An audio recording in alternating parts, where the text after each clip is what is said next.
como vai? Vamos conhecer mais um tema do curso Formação em Direitos Humanos e Cidadania, Teoria e Prática. Hoje, o professor Maurício Piragino, conhecido como Xixo, coordenador geral da Escola de Governo, vai apresentar questões sobre democracia direta e participativa, conceitos fundamentais. Não deixe de acompanhar e aproveite o conteúdo das aulas.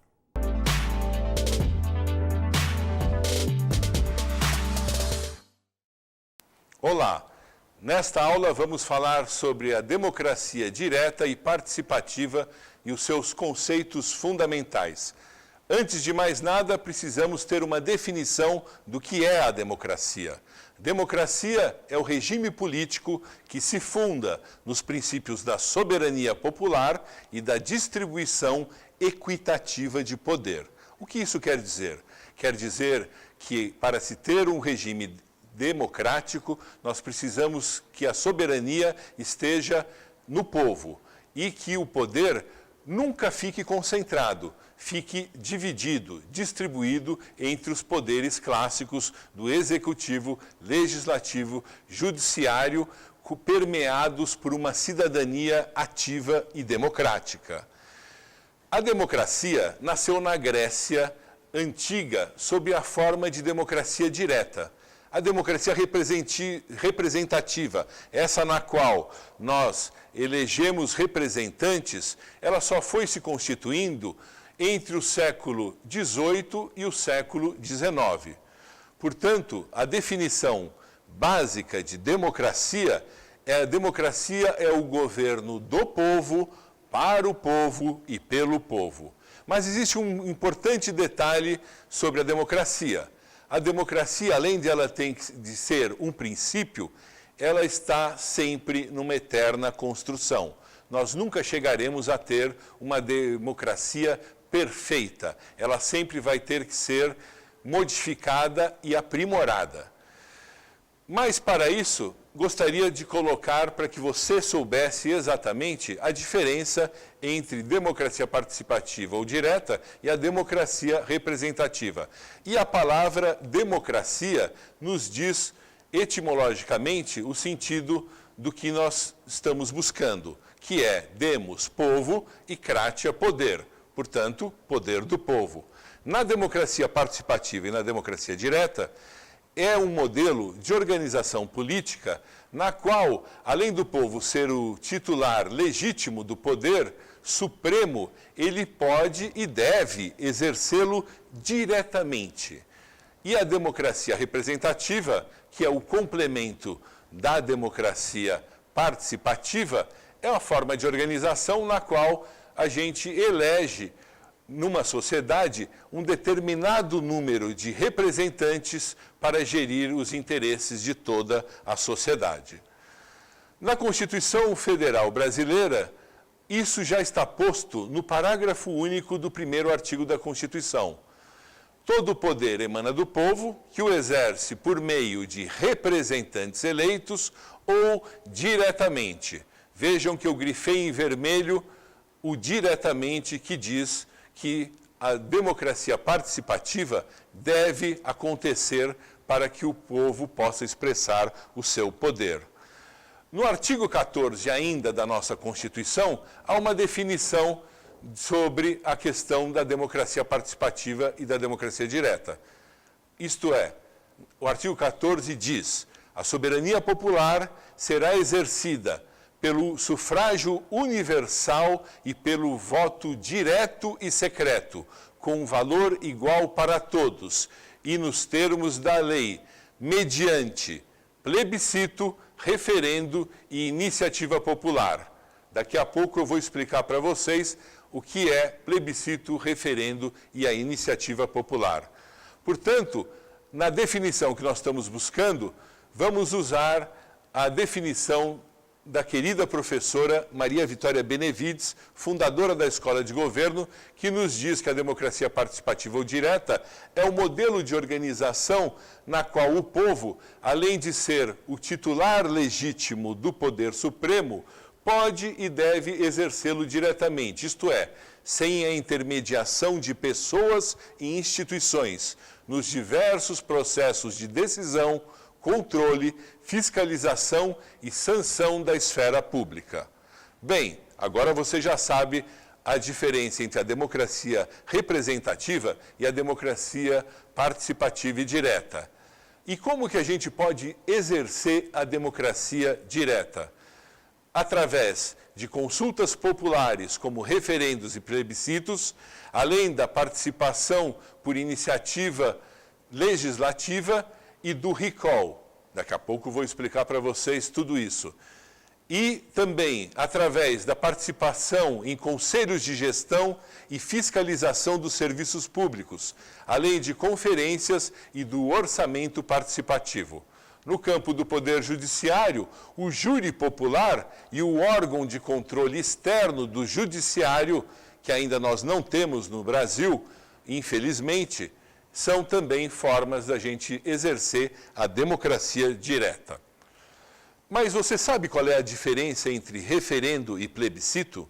A Constituição brasileira define os dois. Em outros países, como a Suíça, lá só se fala em referendo. Mas no Brasil há essa definição e muitas pessoas fazem confusão, inclusive os políticos, que muitas vezes se referem a um plebiscito chamando-o de referendo, ou o contrário. Portanto, a definição é muito simples entre a diferença entre referendo e plebiscito. O referendo é um mecanismo da democracia direta pela qual o povo é consultado depois da aprovação de normas legais ou constitucionais, podendo confirmar ou rejeitar a norma. O plebiscito já é o contrário. É o mecanismo da democracia direta na qual o povo é consultado antes da aprovação de qualquer tipo de questão de interesse público, não necessariamente de natureza jurídica, como, por exemplo, políticas governamentais. Por meio do plebiscito, o povo é consultado sobre medidas futuras, de caráter geral, bem como sobre fatos ou eventos excepcionais. Portanto, referendo é depois e plebiscito é antes. Essa é a diferença básica desses conceitos da democracia direta.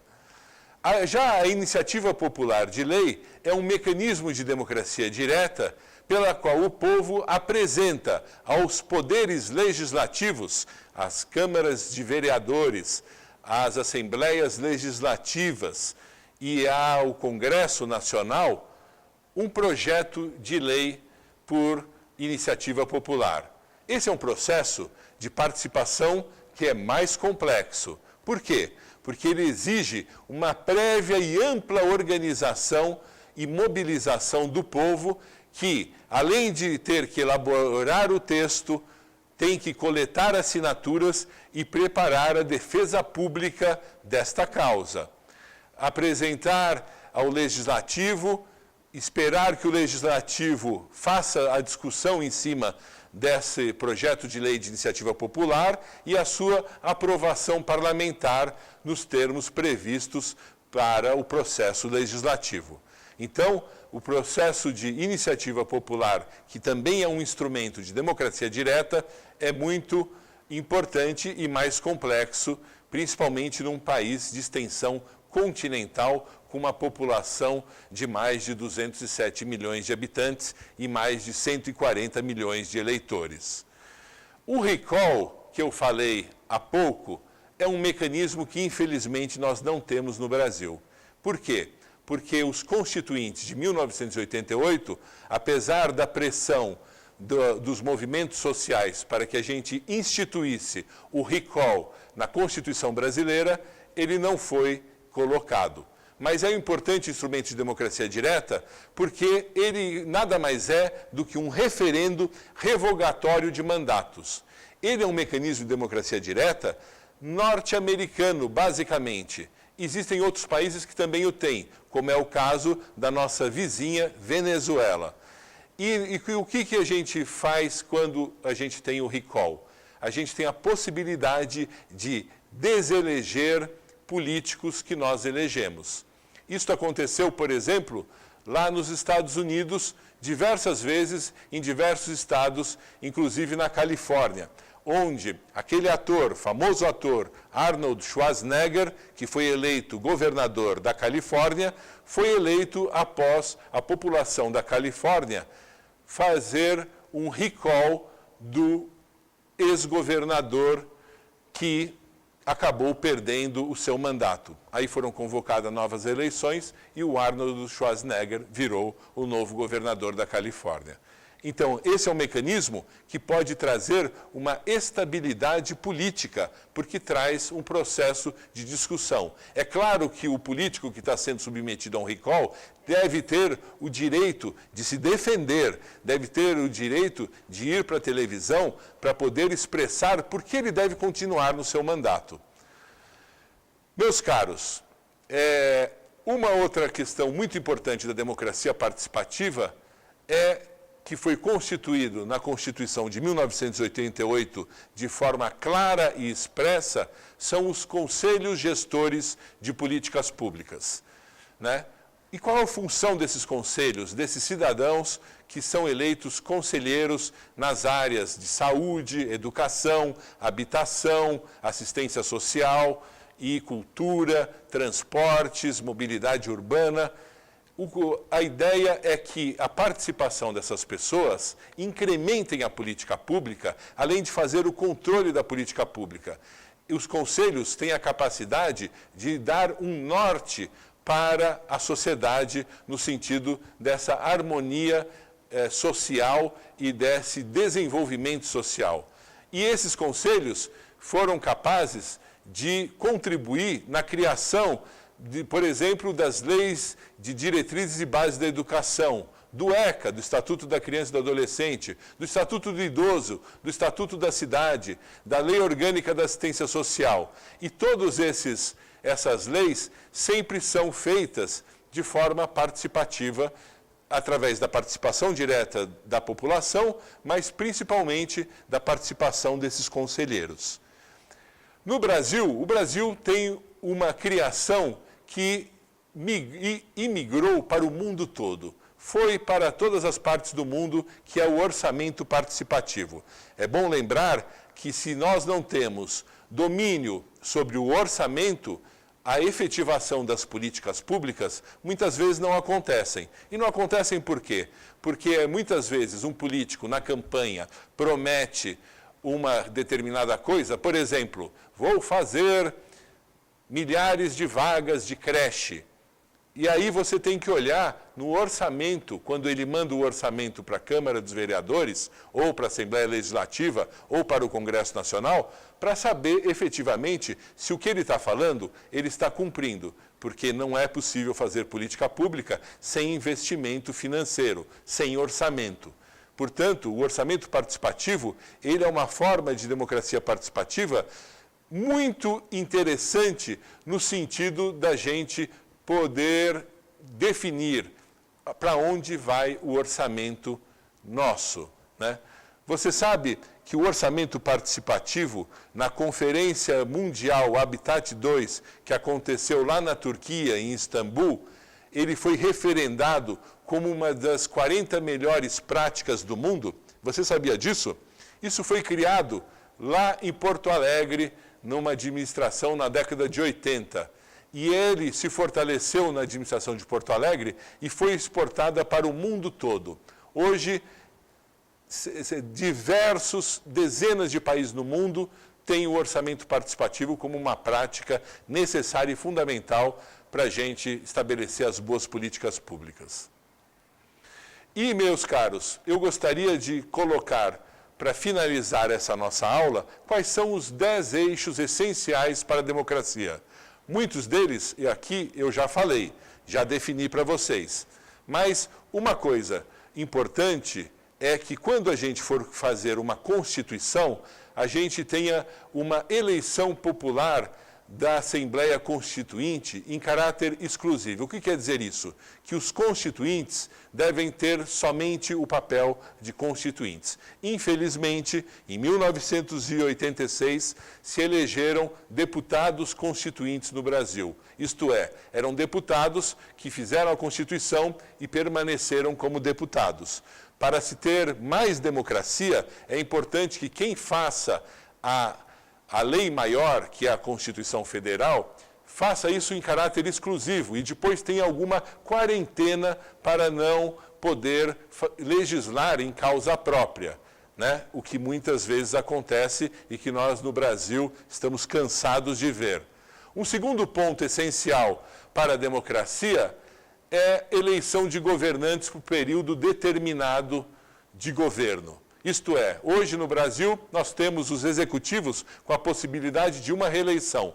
Porém, os legislativos no Brasil, eles têm nenhum limite. Uma pessoa pode ficar, como já tivemos aqui na Câmara Municipal de São Paulo, um vereador que permaneceu por 40 anos.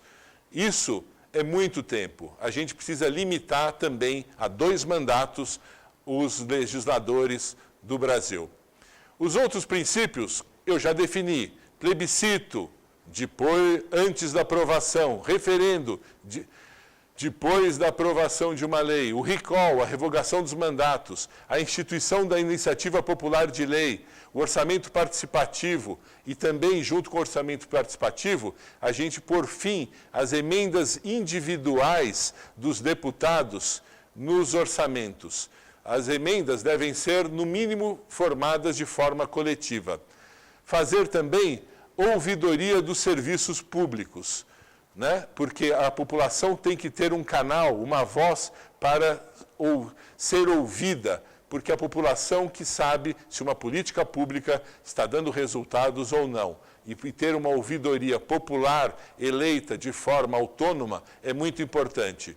Outros instrumentos para a gente ter uma efetivação na nossa democracia é ter a lei de acesso à informação de forma plena. E para isso, os executivos, todos os que estão nos cargos dos governos, de todas as áreas do governo, têm que ter conhecimento e responder com facilidade às informações que foram pedidas por qualquer cidadão em qualquer momento. Isto é, ter transparência para que a gente tenha efetivamente uma democracia em que as pessoas possam fazer a fiscalização e o controle da esfera pública. E, por último, o 10º eixo essencial para a democracia são esses conselhos e as conferências. Lembrando que conselhos sem conferência não faz esse corpo andar. Isto é, a gente precisa ter os conselhos e, de tempos em tempos, ter conferências municipais, estaduais e a Conferência Geral Federal. Esses são os 10 eixos essenciais para a democracia. Na próxima aula, nós vamos ver como que a democracia participativa, a democracia direta, está sendo usada no Brasil e no mundo. Até lá!